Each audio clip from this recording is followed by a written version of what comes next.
We come now to the fourth visit, where I shall introduce you to your greatest asset, and with this introduction, the master key to success will be within your easy reach. I say this is your greatest asset because it is the fourth of the 17 success principles with which you may tap and draw upon the supreme power which created you and runs this entire universe. The name of this principle is applied faith, and I want you to remember it is not something I am bringing to you, but it is something you already possess, although you may not have made use of it in the past. And now let me tell you what applied faith is and what you can do with it. Applied faith is the mental attitude wherein you may clear your mind of all fears and doubts and direct it to the attainment of whatever you desire in life. In our first visit, I told you that you and I and every person were blessed with the privilege of complete control over but one thing, and that is the exclusive right to take possession of our own minds and direct them to the attainment of whatever we desire in life. Applied faith is a mental attitude we must cultivate and maintain before we can take complete possession of our minds.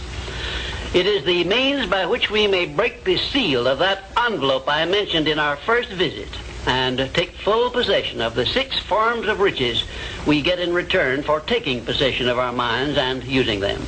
Those 6 riches were, as you may remember, sound health, peace of mind, a labor of love of your own choice, freedom from fear and worry, a positive mental attitude, and material riches of your own choice and quantity. We are now, this very moment, standing in front of the gateway which can be opened only with the great master key to success. And I'm giving you the closest clue I have yet mentioned as to how you may take possession of this key. In order that you may condition your mind to embrace and use applied faith, you must understand that there are 2 ways in which you can use faith. You can put it into reverse gear and use it in a negative way by allowing your mind to dwell upon the circumstances and the things you do not want, such as poverty, ill health, failure, defeat. And this is precisely what the majority of people do, which explains why the majority of people go through life in misery and want. Or you can take possession of your mind and direct it to think of the 6 riches which came over with you in that sealed envelope. And you will attract these riches to bless and serve you all through your life. Isn't it a strange fact that most people make a negative application of their great power of faith by thinking about and believing in poverty, ill health, fear, failure, and defeat, when it would be so easy for them just to change their thinking over to the circumstances and things they desire? Now let me give you a description of the one thing which represents the main difference between a successful person and a failure. Please listen carefully and think for yourself as I speak, because failure to recognize the truth I am about to give you is the starting point of most failures. Successful people in all occupations, all professions, and all callings have one trait which distinguishes them from the failures. It is their capacity for belief. The failures see the hole in the donut, but do not see the donut around the hole. The successes see the hole also, but they see the donut around the hole.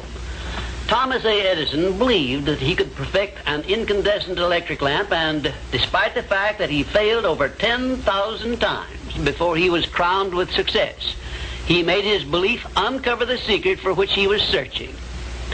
Give one guess as to how many times the average person must fail before he quits. Fails because of the lack of capacity for belief. How many times can you meet with defeat before you give up the ghost and quit? Henry Ford believed he could build a self-propelled vehicle which would take the place of the horse and buggy. And despite the ridicule of relatives and neighbors and the lack of finances, he transmuted his belief into an industrial empire which changed the entire American way of life. Mind you, Ford did this with very little education and no operating capital to begin with. Right here, let me ask you a question which may well change your entire life. You perhaps have an idea or a plan which would be useful to other people. but you have done nothing about it because you lack the self-confidence to give you a start.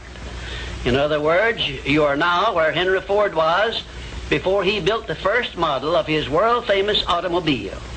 Mr. Ford broke through that wall of fear, which may now be holding you back, and put his idea into operation by making use of the mastermind principle I mentioned in our second visit, through an alliance with his wife. Now, the question I wish to ask you is this. Why don't you form a mastermind alliance with someone and begin putting your ideas to work for you? Belief is truly a magic word because it is the beginning of all successes. It is the very foundation of civilization. It is the one quality you must develop before you can make use of the great master key to success. To be successful, you must become a person with a great capacity for belief, and the place to start believing is with yourself. You should begin by recognizing that you were born with the privilege of complete control over your own mind.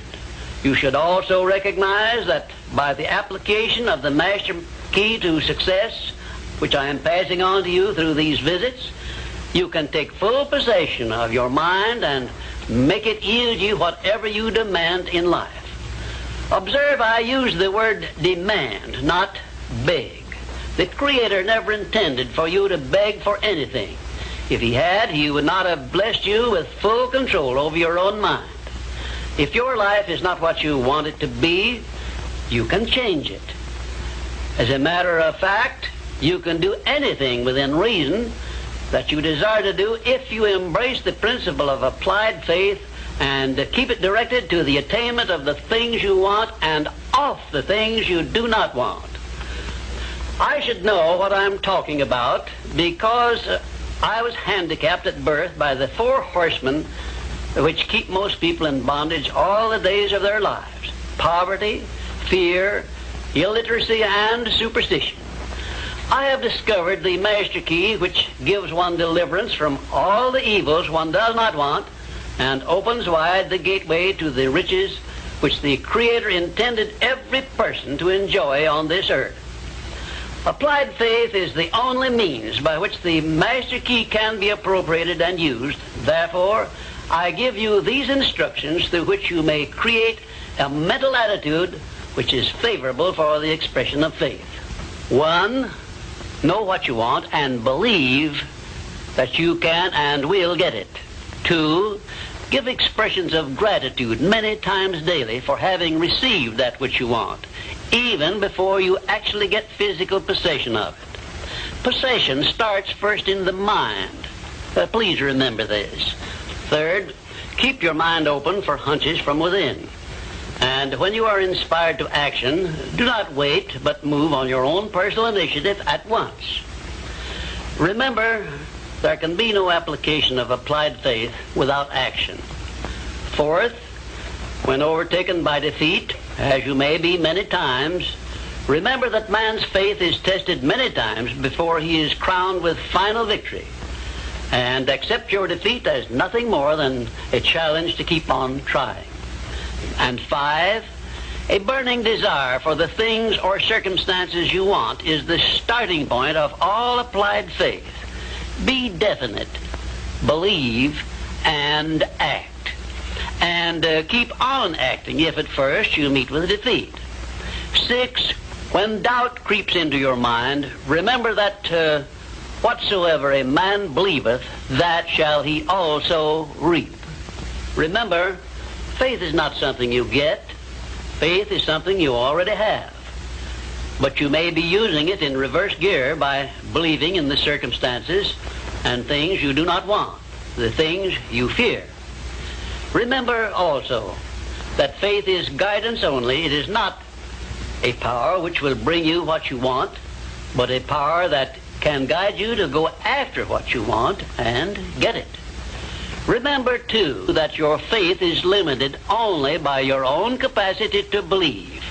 You can do whatever you make up your mind to do. I believed I could give the world a practical philosophy of success which would free men and women from their fears and limitations. I stood firmly back of that belief through 20-odd years of effort. and so my belief give freedom to millions of people. Do the thing, said Emerson, and you shall have the power. May I paraphrase this great truth by saying, believe and you shall receive.